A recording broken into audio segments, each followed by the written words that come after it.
Hi everyone, my name is Angela, this is Paperbacks Galore, and this is going to be my spoiler-free review of Wings of Starlight by Allison Saft. I'm going to be doing spoiler-free standalone reviews for most, if not all, of the new releases this year that I read, so don't forget to subscribe if you want to see my reviews of all the popular new books that are coming out, and also some less popular ones that I pick up. If you, like me, were a kid in the early 2000s, you might have read these books, which I was obsessed with, and the art style is so beautiful, and there's just such a wonderful whimsy and ethereal quality to these books that I was just immediately drawn to. You might have also watched the Pixie Hollow movies, which I don't 100% know that I watched, but I might have, but I definitely read the books. So when I saw that there was a new Pixie Hollow story being written by Allison Saft, who I've never read from before, but I've heard really good things, I knew I had to pick it up, and I'm so glad I did. This is going to be an overwhelmingly positive review because I did give this book 4 stars. Now, even though I did read the Pixie Hollow books when I was a kid, I didn't actually remember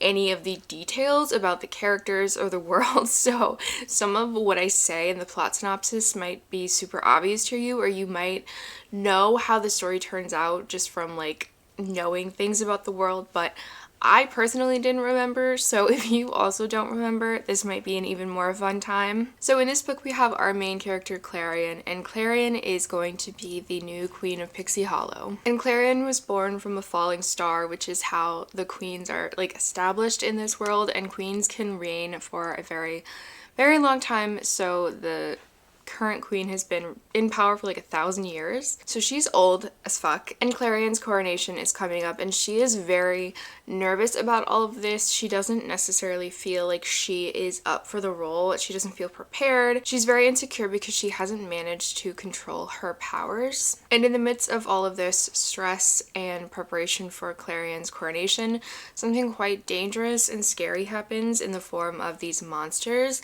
coming into the warm seasons from the winter woods. Pixie Hollow is divided into the 4 seasons, with the warm seasons being separate from winter, and there has been this separation between the warm seasons and winter for a very long time. None of the warm season fairies have crossed into winter for many years, and no one has interacted with a winter fairy. But Clarion has always been weirdly drawn to the winter part of Pixie Hollow, and when this problem comes up and no one is really able to solve it, she decides that she's going to try to get into contact with someone in the winter woods, and she ends up meeting Mallory, the warden of the winter woods, at the border between spring and winter. And throughout the book, Clarion continues to sneak away from her duties and from her fairy guard to meet Mallory and cross into winter and try to solve the problem of these monsters that are crossing into the warm seasons. So this is really a story of Clarion kind of coming into her own as a young woman who's going to be the next queen, using her courage and her bravery and her intelligence to solve this problem. But besides this big problem that we're trying to solve in the book, we also see some of the quieter and more mundane moments of Clarion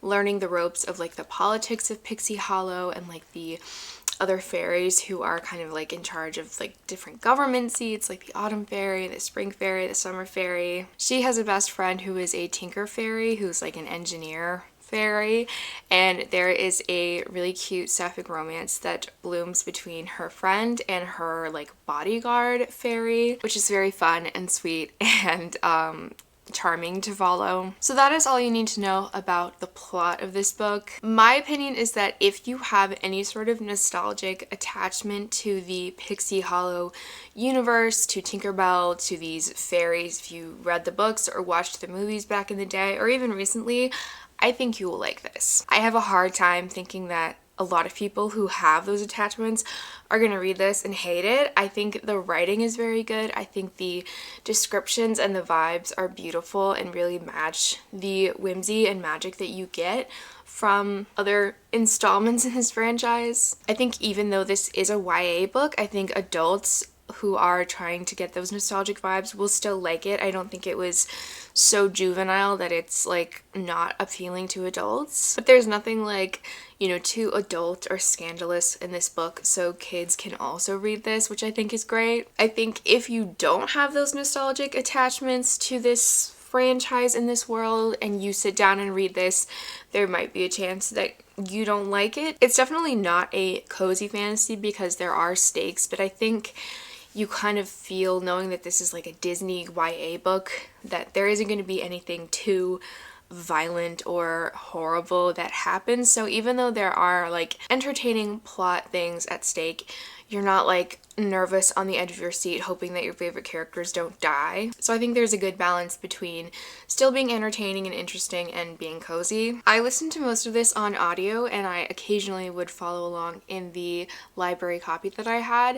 And I think that the audiobook was good, but I do think that some people will be annoyed by the narrator's voice for some of the fairies. She gets like quite high pitched and like annoying for some of the female fairies, and I do think that some people would really hate that. So maybe don't buy the audiobook unless you think you won't give a fuck. Not a spoiler, but one detail in this book that I absolutely loved was there was a big snowy owl that the fairies were able to ride on, and I just thought that that was so fun and whimsical and lovely. I actually kind of forgot that these fairies are like small.